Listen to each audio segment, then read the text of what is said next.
Welcome back to my YouTube channel. ಈ ಒಂದು ವಿಡಿಯೋದಲ್ಲಿ 2025 ಕ್ವಶನ್ ಪೇಪರ್ ಅಲ್ಲಿ ಸೆಕ್ಷನ್ ಬಿ ಗೆ ಟ್ಯಾಕ್ಸಬಲ್ ಲೀವ್ ಸ್ಯಾಲರಿಯನ್ನ ಕ್ಯಾಲ್ಕುಲೇಷನ್ಸ್ ಅನ್ನ ಮಾಡೋದನ್ನ ಕೇಳಿದ್ದಾರೆ. ನೋಡಿ, ಈ ತರ ಟ್ಯಾಕ್ಸಬಲ್ ಲೀವ್ ಸ್ಯಾಲರಿಯನ್ನ ಕ್ಯಾಲ್ಕುಲೇಷನ್ಸ್ ಮಾಡಿ ಅಂತ ಕ್ವಶನ್ಸ್ ಅಲ್ಲಿ ಕೊಟ್ಟಾಗ ಯಾವ ತರ ಆನ್ಸರ್ಸ್ ಅನ್ನ ಮಾಡಬೇಕು ಅನ್ನೋದನ್ನ ನಾನು ಈ ಒಂದು ವಿಡಿಯೋದಲ್ಲಿ ತಿಳಿಸ್ಕೊಡ್ತೀನಿ. ಸೊ ಯಾರೆಲ್ಲ ನನ್ನ ಒಂದು ಯೂಟ್ಯೂಬ್ ಚಾನಲ್ಗೆ ಸಬ್ಸ್ಕ್ರೈಬ್ ಆಗಿಲ್ಲ, ಸಬ್ಸ್ಕ್ರೈಬ್ ಮಾಡ್ಕೊಳ್ಳಿ ಅಂತ ಹೇಳ್ತಾ, ಕ್ವಶನ್ಸ್ ಏನಿದೆಯಪ್ಪ ಅಂತ ಹೇಳಿದ್ರೆ, Mr. Kiran, resident, resigned from his services from XYZ company on 30th November 2023 after completing 24 years and 10 months of service. ಅಂದ್ರೆ ಮಿಸ್ಟರ್ ಕಿರಣ್ ಅನ್ನೋರು ಅವರ ಒಂದು ಸರ್ವಿಸ್ ಇಂದ ರಿಸೈನ್ ಮಾಡ್ತಾ ಇದ್ದಾರೆ. ಅದೊಂದು XYZ ಕಂಪನಿಲಿ ವರ್ಕ್ ಮಾಡ್ತಾ ಇದಾರಂತೆ. 30th November 2023 ನಲ್ಲಿ ರಿಸೈನ್ ಮಾಡ್ತಾರಂತೆ after completing 24 years and 10 months service ಅನ್ನ ಕಂಪ್ಲೀಟ್ ಮಾಡಿದಾದ್ಮೇಲೆ ಸೊ ಅವರು ಸರ್ವಿಸ್ ಇಂದ ಸ್ವತಃ ರಿಸೈನ್ ಅನ್ನ ಮಾಡ್ತಾ ಇದಾರಂತ. ಡ್ಯೂರಿಂಗ್ ಇಸ್ ಸರ್ವಿಸ್, ಅವರ ಒಂದು ಸರ್ವಿಸ್ ಪೀರಿಯಡ್ ಅಲ್ಲಿ he was allowed to get 45 days of earned leaves for every completed year of service. ಅಂದ್ರೆ ಅವರ ಒಂದು ಸರ್ವಿಸಸ್ ಅಲ್ಲಿ ಕಂಪನಿ ಅಲೌ ಮಾಡಿದೆ to get 45 days of earned leave. ನೀವು ರಜಾ ಹಾಕೊಂಡ್ರು ಕೂಡ ನಿಮ್ಗೆ ಸ್ಯಾಲರಿಯನ್ನ ಕೊಡ್ತಾರೆ. ಅರ್ನ್ಡ್ ಲೀವ್ ಅನ್ನ 45 ದಿನ ಕೊಟ್ಟಿದ್ದಾರೆ, ವರ್ಷಕ್ಕೆ 45 days ಆಫ್ ಅರ್ನ್ಡ್ ಲೀವ್ಸ್ ಅನ್ನ ಪ್ರೊವೈಡ್ ಮಾಡಿದಾರಂತೆ ಕಂಪನಿ. ಡ್ಯೂರಿಂಗ್ ಇಸ್ ಸರ್ವಿಸ್ ಈ availed 10 months leave and encashed 6 month leaves. ನೋಡಿ, ಇವ್ರು ತಗೊಂಡಿರೋದು ಈ ಹ್ಯಾಡ್ ಅವೈಲ್ಡ್ ಅಂದ್ರೆ ಟೇಕನ್, ಯುಟಿಲೈಸ್ಡ್, ಅವೈಲ್ಡ್ ಅಂತ ಕರಿತೀವಿ. ಅವೈಲ್ಡ್ ಅಂದ್ರೆ utilised or taken by mister Kiran. ಎಷ್ಟು ತಗೊಂಡಿದ್ದಾನಪ್ಪ ಅಂದ್ರೆ 10 months ಲೀವ್ ಅನ್ನು ಕೂಡ ತಗೊಂಡಿದ್ದಾನೆ. ಅಂಡ್ ಎನ್ಕ್ಯಾಶ್ 6 month ಲೀವ್, 10 ತಿಂಗಳು ರಜಾ ತಗೊಂಡಿದ್ದಾನೆ. ಇನ್ನ 6 month ಅನ್ನ ಎನ್ಕ್ಯಾಶ್ ಮಾಡ್ಕೊಂಡಿದ್ದಾನೆ. ಒಟ್ಟು 10+6 ಅಂದ್ರೆ 16 months ಅವನು ಲೀವ್ಸ್ ಅನ್ನ ಯುಟಿಲೈಸ್ ಮಾಡಿದ್ದಾನೆ. ಅವೈಲ್ಡ್ ಅಂದ್ರೆ ಟೇಕನ್, ಯುಟಿಲೈಸ್ ಮಾಡಿದ್ದಾನೆ. 10 months ಲೀವ್ಸ್ ಅನ್ನು ತಗೊಂಡಿದ್ದಾನೆ. 6 month ಎನ್ಕ್ಯಾಶ್ ಅನ್ನು ಕೂಡ ಮಾಡ್ಕೊಂಡಿದ್ದಾರಂತೆ. He was paid leave salary 2,20,000 for his credit of 20 months earned leave. So ಅಂದ್ರೆ ಅವರ ಒಂದು ಪೇಯ್ಡ್ ಲೀವ್ ಸ್ಯಾಲರಿ ಎಷ್ಟಿದೆಯಪ್ಪ ಅಂತ ಹೇಳಿದ್ರೆ, ಸೊ ಆಕ್ಚುಯಲ್ ಆಗಿ ಪೇಯ್ಡ್ ಲೀವ್ ಸ್ಯಾಲರಿ ಬಂದು 2,20,000 ಅನ್ನ ಕೊಡ್ತಾ ಇದಾರಂತೆ. His average salary during 10 months preceding the date of his resignation was 11,000. That is average salary ಅಂತ ಕೊಟ್ಟಿದ್ದಾರೆ.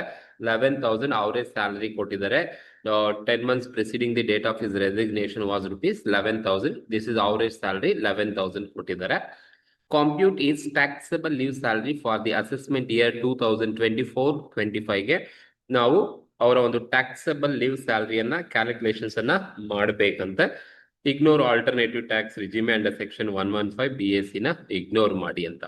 ಸೊ ನೋಡಿ, ಇದು ಕ್ವಶನ್ಸ್ ಇರ್ತಕ್ಕಂಥದ್ದು ಟ್ಯಾಕ್ಸಬಲ್ ಲೀವ್ ಸ್ಯಾಲರಿಯನ್ನ ಕ್ಯಾಲ್ಕುಲೇಷನ್ಸ್ ಅನ್ನ ಮಾಡ್ಲಿಕ್ಕೆ ಇರ್ತಕ್ಕಂಥದ್ದು.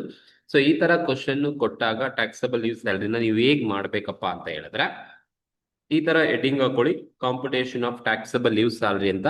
ಸೊ ಅಸೆಸ್ಸಿ ಬಂದು mister Kiran, status resident, category non government employee. ಇಲ್ಲಿ ಅಸೆಸ್ಮೆಂಟ್ ಇಯರ್ 24-25 ಆದ್ರೆ ಪ್ರೀವಿಯಸ್ ಇಯರ್ 23-24 ಆಗುತ್ತೆ. ಹಾಗಾಗಿ ಪರ್ಟಿಕ್ಯುಲರ್ಸ್ ಮತ್ತೆ ಅಮೌಂಟ್ ಅನ್ನ ತಗೊಂಡಿರ್ತೀನಿ.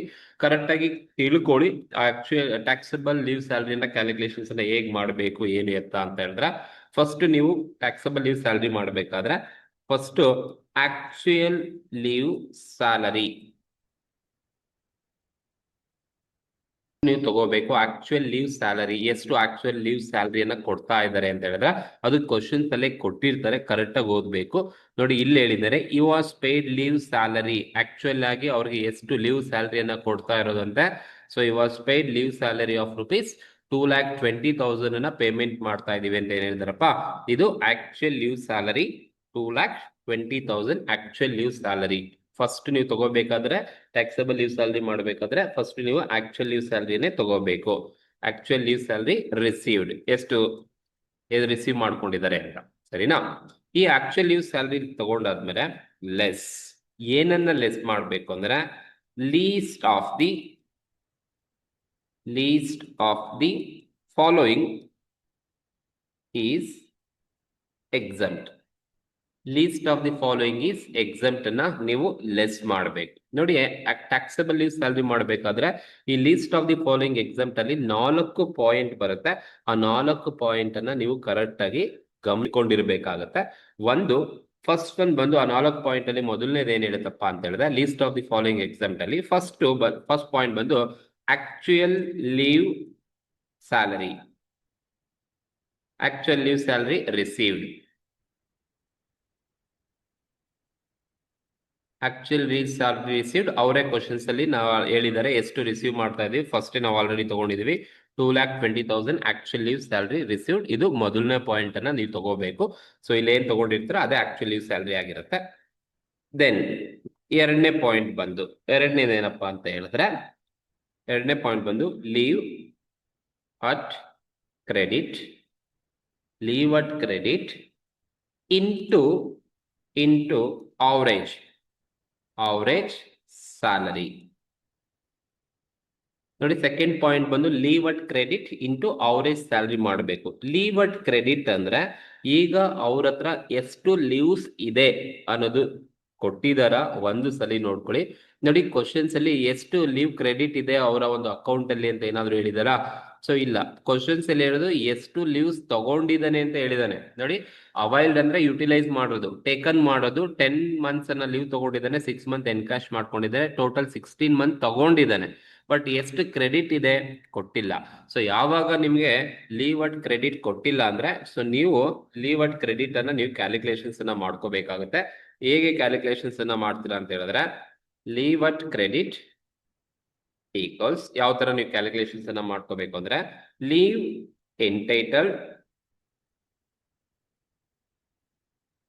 Entitled minus leaves used or taken or availed ಎಲ್ಲ ಒಂದೇ. So leaves at credit equals leaves entitled minus leaves used. ನೀವು leaves at credit ಅಂತ ಬಂದಾಗ leave entitled ಎಷ್ಟು ಲೀವ್ಸ್ ಅನ್ನ ಕೊಟ್ಟಿದ್ದಾರೆ ಕಂಪನಿ ಮೈನಸ್ leaves used ಅಥವಾ ಟೇಕನ್ ಅಥವಾ availed ಎಷ್ಟು ಲೀವ್ಸ್ ಅನ್ನ ತಗೊಂಡಿದ್ದಾನೆ ಅಂತ ನೋಡಿದ್ರೆ ನಿಮ್ಗೆ leave at credit ನಿಮ್ಗೆ ಸಿಗುತ್ತೆ. ನೋಡಿ ಕ್ವಶನ್ಸ್ ಅಲ್ಲಿ ಲೀವ್ ಎಷ್ಟು ಎಂಟೈಟಲ್ಡ್ ಅಂತ ಕ್ವಶನ್ಸ್ ಅಲ್ಲಿ ಕೊಟ್ಟಿದಾರ ನೋಡಿ. ಎಲ್ಲಾದ್ರೂ ಎಷ್ಟು ಲೀವ್ಸ್ ಅನ್ನ ತಗೊಂಡಿದ್ದಾನೆ, ಟೋಟಲ್ ಎಷ್ಟು ಕಂಪನಿ ಲೀವ್ಸ್ ಕೊಟ್ಟಿದೆ ಅಂತ ಹೇಳಿದಾರ? ಇಲ್ಲ. ಕಂಪನಿ ಹೇಳಿದ್ರು 45 days ಲೀವ್ಸ್ ಅನ್ನ ಕೊಡ್ತಾ ಇದಾರೆ ಪ್ರತಿ ವರ್ಷಕ್ಕೆ ಅಂತ ಹೇಳಿದಾರೆ. And he had 10 months leaves availed ಅಂತ ಹೇಳಿದಾರೆ. ನೋಡಿ ತಗೊಂಡಿರೋದು ಅವೈಲ್ಡ್ ಎಷ್ಟು ಲೀವ್ ತಗೊಂಡಿದ್ದಾನೆ, 10 months ಲೀವ್ಸ್ ತಗೊಂಡಿದ್ದಾನೆ ಅಂಡ್ 6 months ಲೀವ್ಸ್ ಅನ್ನ ಎನ್ಕ್ಯಾಶ್ ಮಾಡಿದ್ದಾನೆ. ಟೋಟಲ್ ಆಗಾದ್ರೆ ಎಷ್ಟು ಲೀವ್ಸ್ ತಗೊಂಡಿದ್ದಾನೆ ತಗೊಂಡ್ರದ್ದು ನನಗೆ ಗೊತ್ತು. ಎಷ್ಟು ಲೀವ್ಸ್ ಅನ್ನ ತಗೊಂಡಿದ್ದಾನಪ್ಪ 10 + 6 ಮಾಡಿದ್ರೆ 16 ಲೀವ್ಸ್ ಅನ್ನ ತಗೊಂಡಿದ್ದಾನೆ. ಸೊ ಹಾಗಾಗಿ ನನಗೆ ಎಂಟೈಟಲ್ಡ್ ಗೊತ್ತಿಲ್ಲ ಇನ್ನ. ಸೊ ಎಂಟೈಟಲ್ಡ್ ತಗೊಂಡಿಲ್ಲ ಇನ್ನ. ಸೊ ಲೀವ್ಸ್ ಯೂಸ್ಡ್ ಬಂದು 16 ಅಂತ ಗೊತ್ತಾಯ್ತು. ಸೊ ದಟ್ ಇಸ್ 10 + 6 ಎರಡು ಆಡ್ ಮಾಡ್ಕೊಂಡ್ರೆ 16 months ಲೀವ್ಸ್ ತಗೊಂಡಿದ್ದಾನೆ. ಬಟ್ ಲೀವ್ ಎಂಟೈಟಲ್ಡ್ ಕ್ವಶನ್ ಅಲ್ಲಿ ಕೊಟ್ಟಿಲ್ಲ. ಸೊ ಯಾವಾಗ ಲೀವ್ ಎಂಟೈಟಲ್ಡ್ ಕೊಟ್ಟಿಲ್ಲ ಅವಾಗ ನೀವು ಕ್ಯಾಲ್ಕುಲೇಷನ್ಸ್ ಅನ್ನ ಮಾಡ್ಕೋಬೇಕಾಗುತ್ತೆ.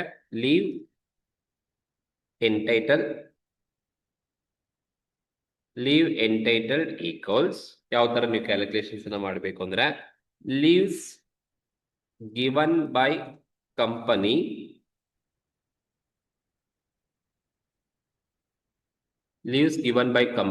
R 30 days as per IT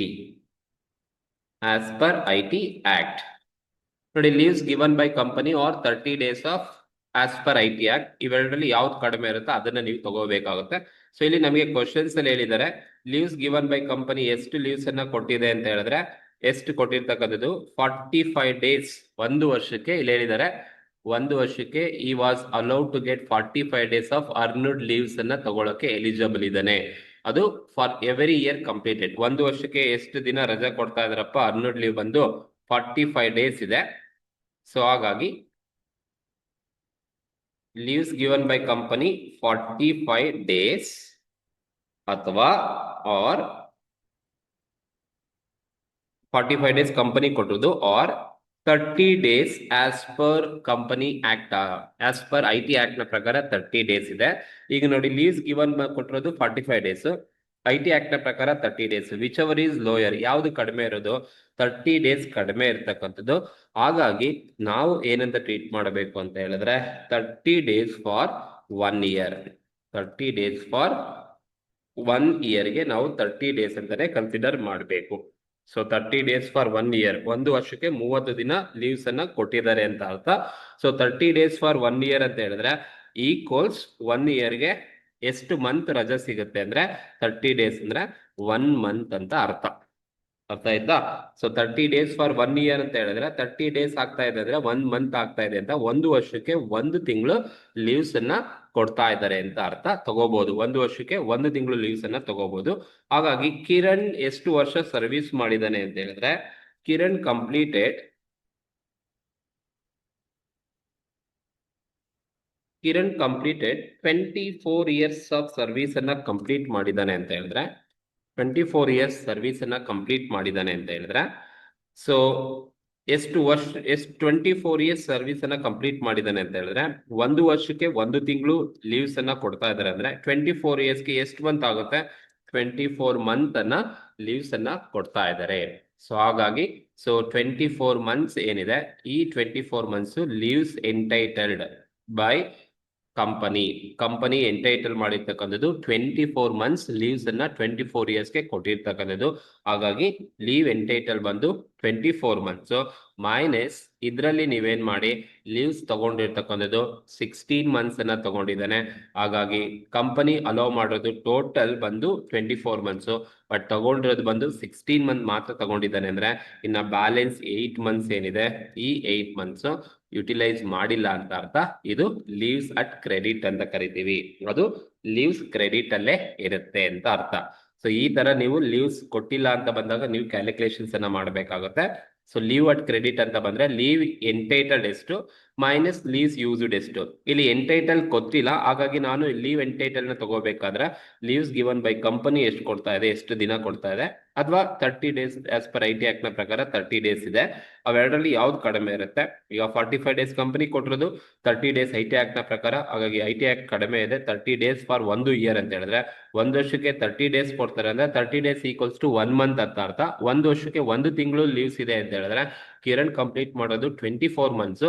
1 ವರ್ಷಕ್ಕೆ 1 ತಿಂಗಳಾದ್ರೆ 24 ಇಯರ್ಸ್ಗೆ 24 ಮಂತ್ಸ್ ನಮಗೆ ಲೀವ್ ಸಿಗುತ್ತೆ. ಸೊ ಹಾಗಾಗಿ leave entitle 24 month, leaves utilized ಬಂದು 16 ಮಂತ್. ಸೊ ಹಾಗಾಗಿ ನಾ ಬ್ಯಾಲೆನ್ಸ್ 8 ಮಂತ್ಸ್ ಯುಟಿಲೈಸ್ ಮಾಡಿಲ್ಲ ಅಂದ್ರೆ ಲೀವ್ ಅಟ್ ಕ್ರೆಡಿಟ್ ಅಂತ ಕರಿತೀವಿ. ಸೊ ಹಾಗಾಗಿ ನಾವು ಇಲ್ಲಿ ಕ್ಯಾಲ್ಕುಲೇಷನ್ಸ್ ಅನ್ನ ಮಾಡ್ಬೇಕಾದ್ರೆ ಲೀವ್ ಅಟ್ ಕ್ರೆಡಿಟ್ ಬಂದು 8 ಮಂತ್ಸ್ ಕ್ರೆಡಿಟ್ ಇರೋದು ಇಂಟು ಅವರೇಜ್ ಮಂತ್ಲಿ ಸ್ಯಾಲ್ರಿ ಬಂದು ಕ್ವಶನ್ಸ್ ಅಲ್ಲೇ ಕೊಟ್ಟಿದ್ದಾರೆ ನೋಡಿ. ಇಲ್ಲಿ average monthly salary, average salary ಎಷ್ಟಿದ್ಯಪ್ಪ ಅಂತ ಹೇಳಿದ್ರೆ so during the last 10 month preceding the date of his resignation 11,000 average monthly salary ಇದೆ.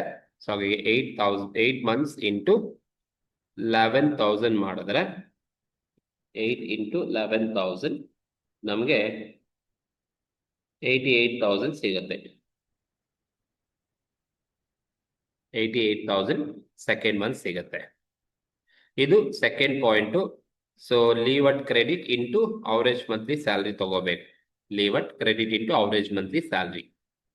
ದೆನ್ ಥರ್ಡ್ ಪಾಯಿಂಟ್ ಬಂದು 10 months into average salary. Average salary 10 months into average salary ಮಾಡಬೇಕು. So 10 months ಅಂದ್ರೆ 10 months into average salary ಬಂತು. Already ನನಗೆ ಗೊತ್ತಾಯ್ತು, average salary 11,000 ಇದೆ.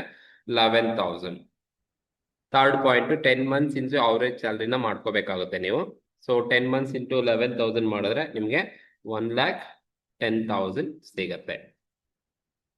1,10,000 ನಿಮಗೆ 10 months into average salary per month ತಗೋಬೇಕು. This is average salary per month. Okay, ಇದು ಅಷ್ಟೇ ಅವರೇಜ್ ಸ್ಯಾಲ್ರಿ ಪರ್ ಮಂತ್ ಇರ್ತಕ್ಕಂಥದ್ದು. ಇದು third point. And fourth point ಬಂದು ಮ್ಯಾಕ್ಸಿಮಮ್ ಲಿಮಿಟ್. ಮ್ಯಾಕ್ಸಿಮಮ್ ಲಿಮಿಟ್ ಎಷ್ಟಪ್ಪ ಅಂತ ಹೇಳಿದ್ರೆ ಟ್ಯಾಕ್ಸಬಲ್ ಲೀವ್ ಸ್ಯಾಲ್ರಿನ ಕ್ಯಾಲ್ಕುಲೇಷನ್ಸ್ ಅನ್ನ ಮಾಡ್ಬೇಕಾದ್ರೆ ಮ್ಯಾಕ್ಸಿಮಮ್ ಲಿಮಿಟ್ ಬಂದು 25 lakh. ಇದು ಮ್ಯಾಕ್ಸಿಮಮ್ ಲಿಮಿಟ್ ಇರ್ತಕ್ಕಂಥದ್ದು. ಸೊ ಇದು 4 ಪಾಯಿಂಟ್ ನೀವು ತಗೋಬೇಕಾಗಿರೋದು. So actual leave salary received first 2,20,000. Least of the following is exempt ಅಂತ ಹೇಳಿದ್ರೆ ಈ 4ರಲ್ಲಿ ಲೀಸ್ಟ್ ಯಾವುದು ಅತಿ ಕಡಿಮೆ ಇರ್ತಕ್ಕಂಥದ್ದು ಅದು exempt. Actual leave salary receive 2,20,000 ಇದೆ. Leave at credit into average salary ಬಂದು 88,000 ಇದೆ. 10 months leave into average salary per month ಮಾಡಿದ್ರೆ 1,10,000 ಇದೆ. ಮ್ಯಾಕ್ಸಿಮಮ್ ಲಿಮಿಟ್ ಬಂದು 25 lakh ಇದೆ. ಸೊ ಇದರಲ್ಲಿ ಯಾವುದು ಅತಿ ಕಡಿಮೆ ಇರ್ತಕ್ಕಂಥದ್ದು ಲೀಸ್ಟ್ ಆಫ್ ದಿ ಫಾಲೋಯಿಂಗ್ ಅಂತ ಹೇಳಿದ್ರೆ 88,000 ಇದಕ್ಕೆ ಲೀಸ್ಟ್ ಇರ್ತಕ್ಕಂಥದ್ದು. ಹಾಗಾಗಿ 88,000 ಈಸ್ ಲೀಸ್ಟ್ ಇರ್ತಕ್ಕಂಥದ್ದು. ಅದನ್ನ ನಾವು ಲೆಸ್ ಮಾಡಬೇಕು. ಈಗ 2,20,000 ನಲ್ಲಿ 88,000 ಅಂದ್ರೆ ನಿಮಗೆ ಬರ್ತಕ್ಕಂಥದ್ದೇ taxable leave salary. Taxable leave ಈಗ 2,20,000 ನಲ್ಲಿ ನೀವು 88,000 ಲೆಸ್ ಮಾಡಿದ್ರೆ ಬರ್ತಕ್ಕಂಥದ್ದೇ ಟ್ಯಾಕ್ಸಬಲ್ ಲೀವ್ ಸ್ಯಾಲರಿ ಅಂತ ಕರಿತೀವಿ. ಎಷ್ಟು ಬರುತ್ತಪ್ಪ ಅಂತ ಹೇಳಿದ್ರೆ 1,32,000. 1,32,000 ಸಿಗುತ್ತೆ. ಸೊ ಇದು ಟ್ಯಾಕ್ಸಬಲ್ ಲೀವ್ ಸ್ಯಾಲರಿ ಅಂತ ಕರಿತೀವಿ. ಸೊ ಇಷ್ಟು ಮಾಡಿದ್ರೆ ನಿಮ್ಗೆ 4 ಮಾರ್ಕ್ಸ್ ಸಿಗುತ್ತೆ. ಸೊ ಇದು ಲಾಸ್ಟ್ ಇಯರ್ ಕೇಳಿರ್ತಕ್ಕಂಥದ್ದು. ಸೊ ಈ ತರನೇ ಲೀವ್ ಸ್ಯಾಲರಿನ ಮಾಡ್ಬೇಕಾದ್ರೆ ಇದೇ ತರನೇ ಮಾಡ್ಕೋಬೇಕಾಗುತ್ತೆ. ಸೊ ಈ ಒಂದು ಕ್ವಶನ್ಸ್ ಅಲ್ಲಿ ನಿಮ್ಗೆ ಏನಾದ್ರು ಡೌಟ್ಸ್ ಇದ್ರೆ ಕಮೆಂಟ್ ಮೂಲಕ ತಿಳಿಸಿ. ಹಾಗೆ ಇಷ್ಟ ಮಾಡಿ. Thank you.